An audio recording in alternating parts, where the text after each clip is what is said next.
बच्चों, स्वागत है आप सभी का माँ भारती एजुकेशन यूट्यूब चैनल पर। और आज हम करेंगे दो चर वाला रैखिक समीकरण, जिसमें हम देखेंगे कि समीकरण क्या होता है, चर क्या होता है, छोटी छोटी चीज़ों के बारे में डिस्कस करेंगे जो कि class 9th and class 10th की है ना। ओके, और यही एक कॉम्बिनेशन होता है जो एनटीएससी का होता है, चाहे किसी भी एग्ज़ाम का हो।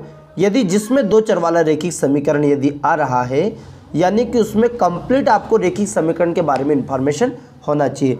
यदि आप पहली बार भी इस वीडियो को देख रहे हैं या ज़िंदगी में पहली बार भी इस टॉपिक को कर रहे हैं, तो आई होप आपको छोटी छोटी चीज़ों के बारे में आज पूरी जानकारी आपको प्राप्त होगी। और साथ ही साथ आपके कितने भी इम्पोर्टेंट फैक्ट हैं जो ऑब्जेक्टिव बनते हैं वो आपके क्लियर हो जाएंगे। ओके, चलेगा। पहला है आपका चर। क्या दिया गया है? चर। एक्चुअली में चर क्या होता है? तो वैसे आपका चर जो होता है वो अल्फ़ाबेट से डिनोट करते हैं, ए से जेड तक लगभग अक्षर हम इसको ए से जेड के रूप में डिनोट करते हैं। तो चर का मतलब समझ में आया। और अचर क्या है? जो अचर होता है वो एक संख्यात्मक मान को प्रदर्शित करता है। किसको प्रदर्शित करता है? एक संख्यात्मक मान, है ना, संख्यात्मक मान को प्रदर्शित करता है।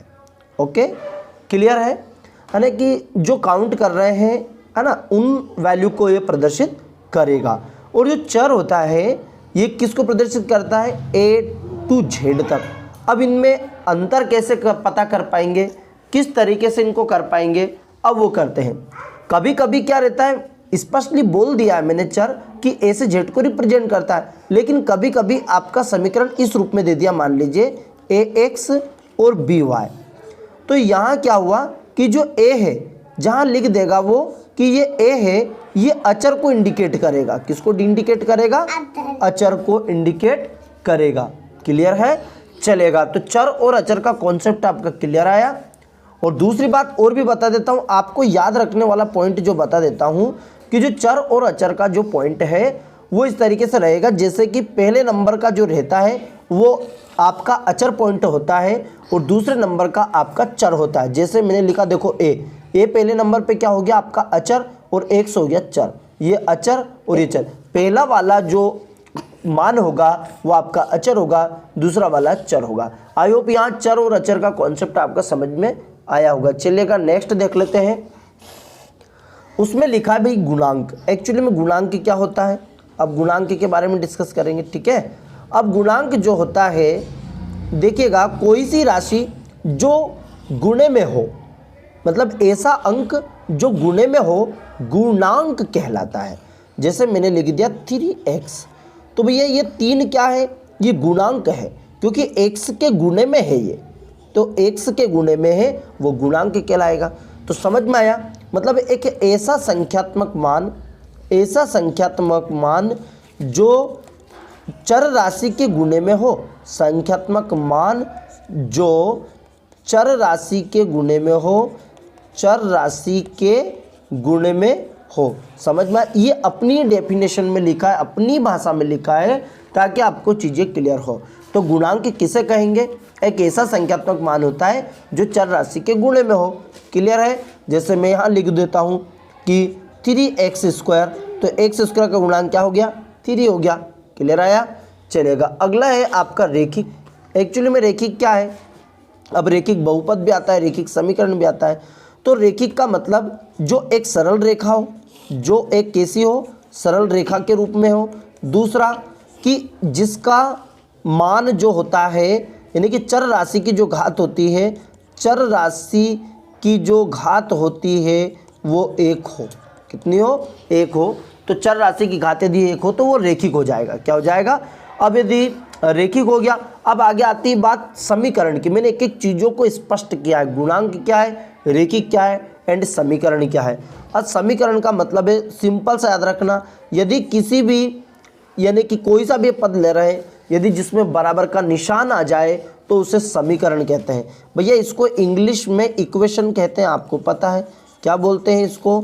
इक्वेशन। इक्वेशन बन गया, इक्वल से इक्वेशन बन गया। क्लियर है? इक्वल बन गया।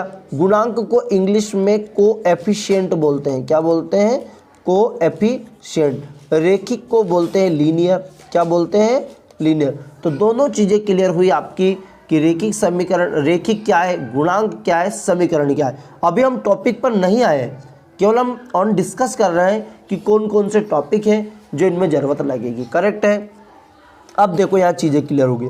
दो चर आपने कर लिया है, रेखिक आपने कर लिया है ना, रेखिक मतलब, और समीकरण भी कर लिया। तो अब दो चर वाला जो रेखिक समीकरण का जो रूप होगा वो कैसा होगा, अब हम उसके पॉइंट के बारे में डिस्कस करेंगे। चलिए अब आते हैं मुख्य बिंदु पर कि दो चर वाला रेखिक समीकरण का मुख्य बिंदु क्या क्या है। करेक्ट है। अब इसमें देखो भाई, ax plus B Y plus C बराबर 0। मैंने क्या कहा? रूप के समीकरण को, रूप के समीकरण को, देखिए रूप के समीकरण को जहां a b c एक वास्तविक संख्या, कैसी संख्या है? वास्तविक संख्या है। a और b दोनों शून्य नहीं है, वेरी इंपॉर्टेंट पॉइंट है, शून्य नहीं है, दो चर वाला रेखिक समीकरण कहलाता है। आई होप आपको समझ में आया होगा। तो यानी कि देखिएगा, यदि मान लीजिए a और b का मान आप 0 रख देते हैं, क्या रख देते हैं? जहां a और b क्या है? a और b गुणांक है। a और b क्या है? एक अचर राशि है जो x के गुणांक है, y के गुणांक है।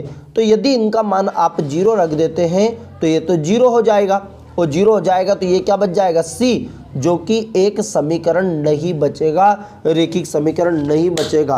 क्लियर है। अब आगे क्या बोल रहा है? तो समझ में आ गया, ax प्लस बी वाई बराबर सी के रूप का समीकरण है जहां a b c एक वास्तविक संख्या है, a और b दोनों शून्य नहीं है, दो चर वाला रेखिक समीकरण कहलाता है। नेक्स्ट पॉइंट है, इन पॉइंट को नोट भी करना है। पॉइंट को क्या करना है? नोट भी करना है। कॉपी में भैया अच्छे से लिखना, व्यवस्थित। क्लियर है। और आपको नंबर दे ही रखें भैया, उसमें आपको क्लियर पहुंचाना है। दो चर वाले रेखिक समीकरण को अपरिमित रूप से अनेक हल होते हैं। कैसे हल होते हैं? अनेक हल होते हैं। ये विशेष पॉइंट है, इंपॉर्टेंट पॉइंट है। दो चर वाले रेखिक समीकरण के अपरिमित रूप से कैसे हल होते हैं? अनेक हल होते हैं। I hope clear. चलेगा। नेक्स्ट है आपका, दो चर वाले रेखिक समीकरण मुख्य बिंदु में दो चर वाले प्रत्येक रेखिक समीकरण का आलेख मैंने स्टार्टिंग में बताया था कैसा होता है? एक सरल रेखा के रूप में होता है। ओके, एक रेखा के रूप में इनके जितने भी मान होते हैं एक रेखा के रूप में आप प्रदर्शित कर देते हैं, एक सरल रेखा के रूप में होते हैं। ओके, चलिएगा। नेक्स्ट है आपका, है ना, कि दो चर वाला रेखिक समीकरण का मुख्य बिंदु। अब यह इंपॉर्टेंट है, यदि x के बराबर 0 है, x के बराबर 0 है तो y अक्ष का समीकरण, y अक्ष का समीकरण कहेंगे। क्या कहेंगे इसको? y अक्ष का समीकरण कहेंगे। करेक्ट। और यदि y बराबर 0 है तो x अक्ष का समीकरण, x अक्ष का समीकरण कहते हैं। क्लियर हो गया। ये इंपॉर्टेंट पॉइंट है, याद कर लीजिए। x बराबर 0 है तो y अक्ष का समीकरण कहेंगे, और y बराबर 0 है तो x अक्ष का समीकरण कहेंगे। अब अगला है कि x के बराबर x बराबर a का आलेख y अक्ष के समांतर एक सरल रेखा होता है, और x बराबर a का y आलेख x अक्ष के समांतर होता है। y बराबर a है ना, देखो x बराबर a का आलेख y अक्ष के समांतर होता है, और y बराबर a का आलेख x अक्ष के समांतर होता है। ये आपको तीनों ही पॉइंट अच्छे से कंप्लीट करने हैं भैया। क्लियर हो गया? कर लिया होगा याद। चलेगा। नेक्स्ट है आपका कि y बराबर mx प्रकार का, y बराबर mx के प्रकार का समीकरण मूल बिंदु से होकर जाने वाली एक रेखा को निरूपित करता है। किसको निरूपित करता है? y बराबर mx, वेरी इंपॉर्टेंट है। y बराबर mx एक के प्रकार का समीकरण मूल बिंदु से होकर जाने वाली एक रेखा को निरूपित करता है। ओके, चलेगा। नेक्स्ट है आपका एट लास्ट पॉइंट, है ना, दो चरों वाले रेखिक समीकरण के आलेख पर स्थित प्रत्येक बिंदु रेखिक समीकरण का एक हल होता है। दो चर वाले रेखिक समीकरण के आलेख पर स्थित प्रत्येक बिंदु एक रेखिक समीकरण का एक हल होता है। साथ ही रेखिक समीकरण का प्रत्येक हल रेखिक समीकरण के आलेख पर स्थित एक बिंदु होता है। भैया जितने भी पॉइंट हैं इनको कंप्लीट कर लीजिएगा, क्योंकि कल हम इसके क्वेश्चन करेंगे कि एक्चुअली में क्वेश्चन कैसे आ रहे हैं और ऑब्जेक्टिव कैसे आ रहे हैं। क्लियर है? तो उसके लिए आपको चीज़ें क्लियर कर लो, पूरा इंपॉर्टेंट लिख लीजिएगा और याद कर लीजिएगा। आई होप आपको समझ में आया होगा।